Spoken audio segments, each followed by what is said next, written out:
What are the most parsimonious chord changes among major and minor triads? In this second episode in the Parsimonious Voiceleading series, we're going to explore every possible way major and minor chords can move between each other and discuss which transpositions are most parsimonious. I'm going to briefly review the first episode, but I recommend watching it if you haven't already.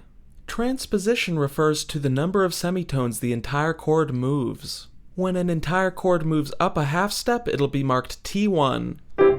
Shifting up 2 semitones is marked T2, and so on.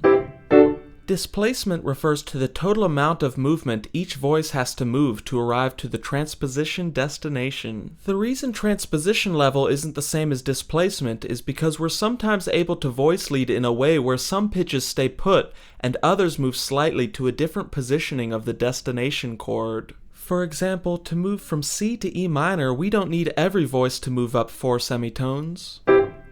We only need the C to move to B and the rest of the pitches to stay put, giving us a second position E minor chord.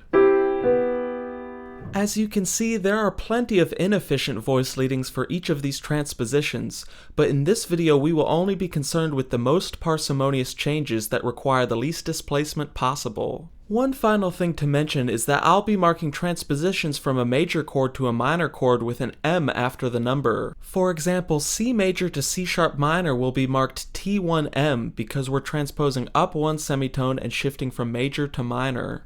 The reason we're analyzing both major and minor triads is because they are inversion pairs or flipped versions of each other that have the same essential shape. You can check out my video on inversions if you want to learn more on that, but without further ado, here are the displacements for each transposition level of major and minor chords.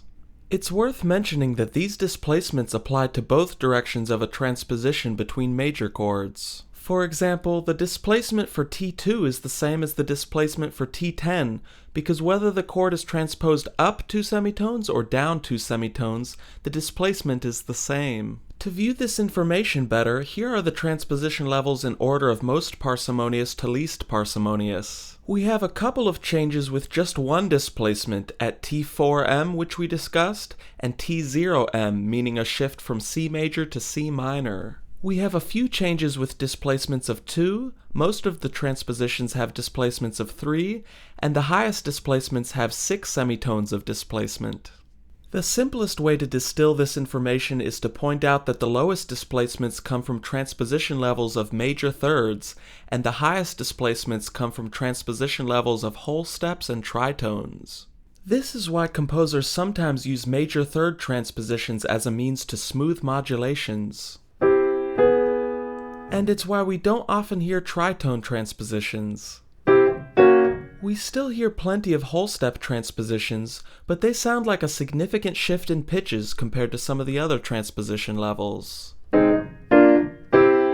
There's a lot more to be said about why we get the results we saw for major and minor triads. Everything we're discussing in this episode has to do with a field of music theory called Neo-Romanian theory. My videos focus on displacement, while Neo-Romanian theorists focus on labeling particular kinds of changes between chords, but we're both concerned with parsimonious voice leading. If you want to dive deeper into this topic, you can check out David Lewin's writing, who's known for Neo-Romanian theory, or check out Richard Cohen's book, Audacious Euphony, where I learned a lot of these ideas. Next episode, we're going to learn a different sort of technique to help us find transposition levels that lend themselves to smooth changes that we can apply to any chord. Stick around to learn more. Like, comment, subscribe, join the Discord, and check out the links in the description.